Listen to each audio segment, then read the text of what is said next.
சொந்தங்களுக்கு வணக்கம். தமிழொலியின் இன்றைய காலை நேர தலைப்பு செய்திகள். மின்சார கட்டண திருத்தம் தொடர்பான யோசனையை இலங்கை மின்சார சபை பொது பயன்பாடுகள் ஆணைக்குழுவிற்கு அனுப்பி வைத்துள்ளது.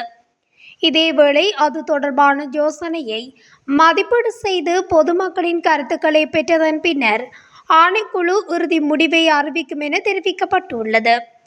இதன்படி 30 அலகுகளுக்கு இடைப்பட்ட மாதாந்த கட்டணத்தை 8 ரூபாவிலிருந்து 6 ரூபாவாக 2 ரூபாவினால் குறைக்குமாறு முன்மொழியப்பட்டுள்ளது.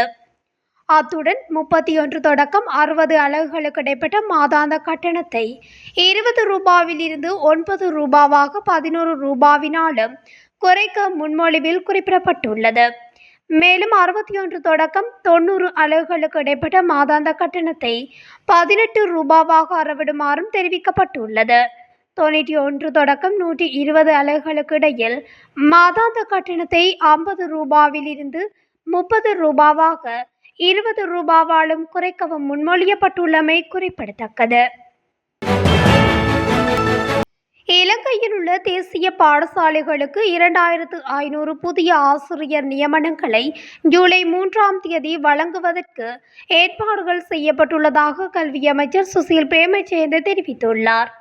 அதன்படி ரசாயனவியல், பௌதிகவியல், உயிரியல், கணிதம், தொழில்நுட்பம், சர்வதேச மொழிகள் ஆகிய பாடங்களுக்கு 2100 ஆசிரியர் நியமனங்கள் வழங்கப்பட உள்ளதாகவும் சுட்டிக்காட்டினார். 2021ஆம் ஆண்டு நடைபெற்ற ஆங்கில மொழி மூல உயர் டிப்ளோமா பரீட்சை பெறுபவர்களின் அடிப்படையில் 500 ஆசிரியர்களை நியமிக்க ஏற்பாடுகள் செய்யப்பட்டுள்ளதாகவும் கல்வி அமைச்சர் குறிப்பிட்டுள்ளார். நாடாளுமன்றம் கலைக்கப்படும் திகதி நெருங்கி வரும் நிலையில் தற்போது பெரும்பாலான நாடாளுமன்ற உறுப்பினர்கள் மீண்டும் நாடாளுமன்றம் வருவதற்கு பிரதான கட்சிகளிடமிருந்து வேட்பு மனுக்களை பெற்றுக்கொள்ளும் போராட்டத்தை முன்னெடுத்துள்ளதாக தெரிவிக்கப்படுகின்றது.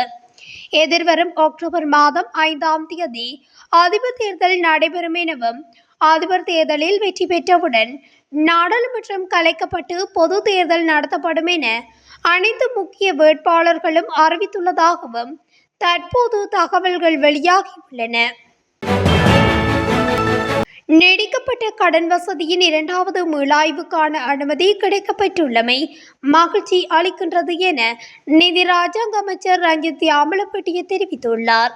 IMFஇன் 2வது மீளாய்வுக்கான அனுமதி தொடர்பில் ஊடகங்களுக்கு கருத்து தெரிவிக்கும் போதே அவர் இவ்வாறு குறிப்பிட்டுள்ளார். இது தொடர்பில் மேலும் கருத்து தெரிவித்த அவர், இதனூடாக 336 மில்லியன் அமெரிக்க டாலர் கடன் தொகை எமக்கு கிடைக்கப்பெறும். 2023ஆம் ஆண்டு டிசம்பர் மாதமளவில் எமது இலக்கு மட்டத்தை நாம் அடைந்ததை சர்வதேச நாணய நிதியம் ஏற்றுக்கொண்டது. இந்த மாதம் மே மாதமளவில் பணவீக்கம் மேலும் குறைந்த மட்டத்தில் பேணப்பட்டமை ஆகியனவும் கருத்தில் கொள்ளப்பட்டன. எனவே சர்வதேச நாணய நிதியத்திடமிருந்து 3வது தவணை நிதி கிடைக்கப்பெறும் என்பதில் எந்தவித சந்தேகமும் இல்லை என்று அவர் கூறினார். வட்டக்கோடை மற்றும் தலவாக்கலை தொடருந்து நிலையங்களுக்கிடையே தொடருந்து ஒன்று தடம் புரண்டதன் காரணமாக மலையக மார்க்கத்திலான தொடருந்து சேவை பாதிக்கப்பட்டுள்ளது. பதுளையில் இருந்து கொழும்பு நோக்கி பயணித்த தொடருந்து நேற்று பகல் தடம் புரண்டதாக தொடருந்து திணைக்களம் தெரிவித்துள்ளது. இதேவேளை பாடந்துறை மற்றும் மொரட்டுவை தொடருந்து நிலையங்களுக்கிடையில் தொடர்ந்து ஒன்று தடம் புரண்டுள்ளதால் கரையோர மார்க்கத்திலான தொடருந்து சேவை பாதிக்கப்பட்டுள்ளது. இதன் காரணமாக கரையோர பாதையில் தொடர்ந்து இயக்கத்தில் தாமதம் ஏற்படக்கூடும் என தொடர்ந்து திணைக்களம் மேலும் தெரிவித்துள்ளது.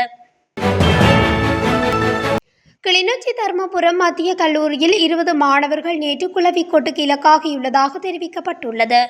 20 மாணவர்களும் தர்மபுரம் வைத்தியசாலையில் சிகிச்சைகளுக்காக அனுமதிக்கப்பட்டுள்ளதாக கூறப்படுகிறது. அந்த பகுதியில் அதிக காற்று வீசி வரும் நிலையில் குளவிக்கூடு கலைந்திருக்கலாம் என குறிப்பிடப்பட்டுள்ளது. இந்நிலையில் 35 மாணவர்கள் குளவிக்கொட்டுக்கு இலக்காகி தர்மபுரம் வைத்தியசாலையில் சிகிச்சைக்காக அனுமதிக்கப்பட்டதுடன் தற்பொழுது 18 மாணவர்கள் தொடர்ந்து சிகிச்சை பெற்று வருகின்றனர். 4 ஆசிரியர்களும் குளவிக்கொட்டுக்கு இலக்காகியதுடன் 3 ஆசிரியர்கள் தொடர்ந்தும் சிகிச்சை பெற்று வருவதாக வைத்தியசாலை தகவல்கள் தெரிவிக்கின்றன. கொழும்பு மேகொட பகுதியில் 9 வயது சிறுமியை கொடூரமாக தாக்கிய நபரொருவர் கைது செய்யப்பட்டுள்ளதாக போலீசார் தெரிவித்துள்ளனர். இந்த கைது நடவடிக்கை நேற்று இடம்பெற்றுள்ளது. கைது செய்யப்பட்ட சந்தேக நபர் ராணுவ அதிகாரி என்பதுடன் அவர் சிறுமியின் மாற்றான் தந்தை எனவும் தகவல் வெளியாகியுள்ளது. குறித்த சிறுமி சந்தேக நபரின் பகையாளர்களுடன் உரையாடியமையை மறைத்தமையால் சிறுமி மீது இந்த தாக்குதல் நடத்தப்பட்டதாக ஆரம்பகட்ட விசாரணையில் தெரிய வந்துள்ளதாக மேகொட போலீசார் குறிப்பிட்டுள்ளனர். மேலும் அண்மையில் முல்லைத்தீவு மணலாறு பகுதியில் உள்ள வீடொன்றில் 4 வயது சிறுமியை கொடூரமாக தாக்கிய நபரொருவர் கைது செய்யப்பட்டமை குறிப்பிடத்தக்கது. நுவரெலியா பொருளந்தவில் கால்வாய் ஒன்றுக்கு அருகில் நேற்று சிசு ஒன்று சடலமாக கண்டெடுக்கப்பட்டுள்ளது. இது சில நாட்களுக்கு முன்னர் பிறந்த சிசு எனவும் இடுப்பில் இருந்து கீழ்ப்பகுதி இல்லாத நிலையிலே சடலம் மீட்கப்பட்டுள்ளது. நுவரெலியா போலீசார் இதனை தெரிவித்துள்ளனர். சம்பவம் தொடர்பில் பிரதேசத்தில் உள்ள அனைத்து வைத்தியசாலைகள் மற்றும் போலீசாருக்கு அறிவித்ததை அடுத்து உயிரிழந்த சிசுவின் பெற்றோரை தேடும் நடவடிக்கைகளை நுவரெலியா போலீசார் முன்னெடுத்துள்ளனர். நுவரெலியா பதில் நீதவான் சம்பவ இடத்தில் விசாரணைகளை மேற்கொண்டதுடன் சிசுவின் சடலத்தை பிரேத பரிசோதனைக்காக நுவரெலியா மாவட்ட பொது வைத்தியசாலைக்கு எடுத்து சென்றுள்ளனர். நிலவும் சீரற்ற காலநிலை காரணமாக 27,288 குடும்பங்களைச் சேர்ந்த 1,805 பேர் பாதிக்கப்பட்டுள்ளனர். அனர்த்த முகாமைத்துவ நிலையம் விடுத்துள்ள அறிக்கையில் இந்த விடயம் தெரிவிக்கப்பட்டுள்ளது. இதன்படி சீரற்ற காலநிலையினால் சப்ரகமுவ மாகாணமே அதிக அளவில் பாதிக்கப்பட்டுள்ளது. சப்ரகமுவ மாகாணத்தில் 15,971 குடும்பங்களைச் சேர்ந்த 60,680 பேர் பாதிக்கப்பட்டுள்ளனர்.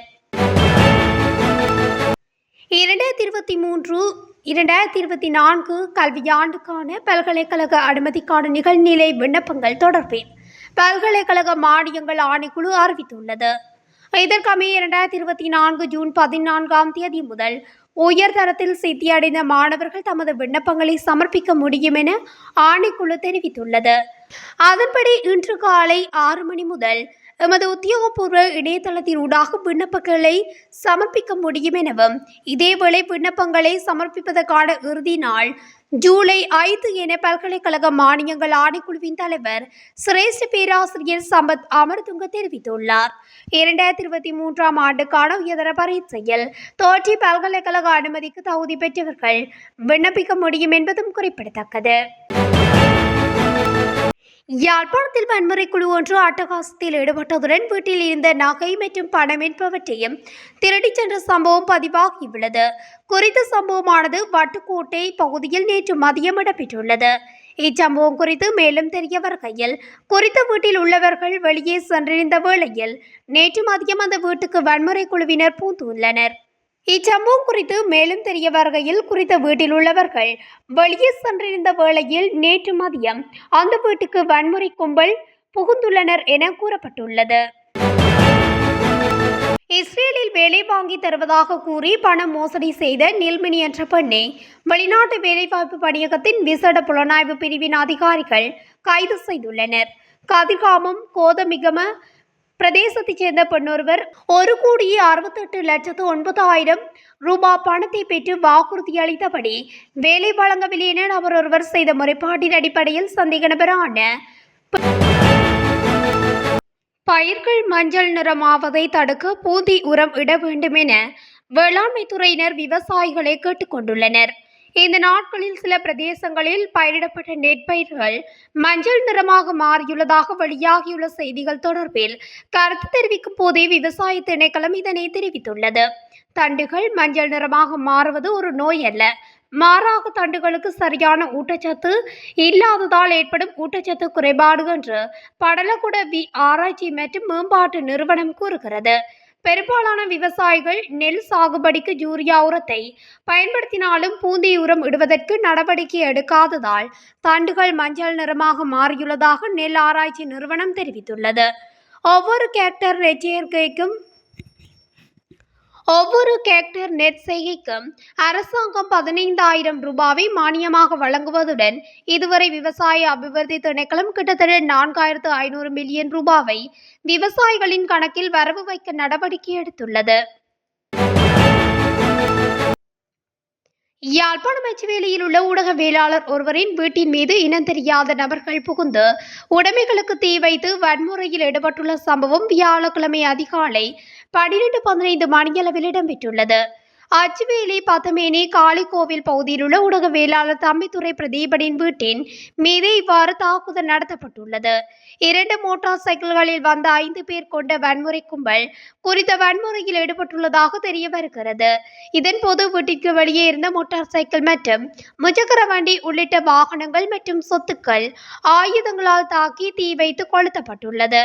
திருநங்கைகளின் உணர்வுகளை தவறாக சித்தரிக்காதே என அச்சடிக்கப்பட்ட துண்டு பிரசுரங்கள் தாக்குதல் நடத்தப்பட்டுள்ள வீட்டில் போடப்பட்டுள்ளது. தாக்குதலுக்கான காரணம் இதுவரை தெரிய வராத நிலையில் சம்பவம் தொடர்பாக அச்சுவேலி போலீசார் விசாரணைகளை ஆரம்பித்துள்ளனர். சர்வதேச நாணய நிதியத்தின் திட்டத்தின் ஒரு பகுதியாக இலங்கையின் அரசு விமான சேவையும் தனியார் மயப்படுத்தப்படவுள்ளதாக ஸ்ரீலங்கை ஏர்லைன்ஸ் பிரதம நிறைவேற்று அதிகாரி ரிச்சர்ட் நட்டால் தெரிவித்துள்ளார். சர்வதேச நாணய நிதியத்தின் திட்டத்துக்கு அமைய அரசுக்கு சொந்தமான நிறுவனங்களை தனியார் மயமாக அரசாங்கம் நடவடிக்கை எடுத்து வரும் நிலையிலே ஸ்ரீலங்கை ஏர்லைன்ஸும் அதில் அடங்குவதாக நட்டால் இந்திய செய்தி சேவை ஒன்றிடம் தெரிவித்துள்ளார். இதன்படி விமான நிறுவனமும் முதலீட்டாளரை தேடி வருவதாகவும் 3 விண்ணப்பதாரிகள் இறுதி செய்யப்பட்டுள்ளதாகவும் அவர்களுடன் அரசாங்கம் பேச்சுவார்த்தை நடத்தி வருவதாகவும் நட்டால் கூறியுள்ளார். இத்துடன் தமிழொலியின் இன்றைய காலை நேர தலைப்பு செய்திகள் நிறைவடைகின்றன. தொடர்ந்தும் செய்திகளை அறிந்து கொள்ள தமிழொலி ஊடகத்துடன் இணைந்திருங்கள். நன்றி.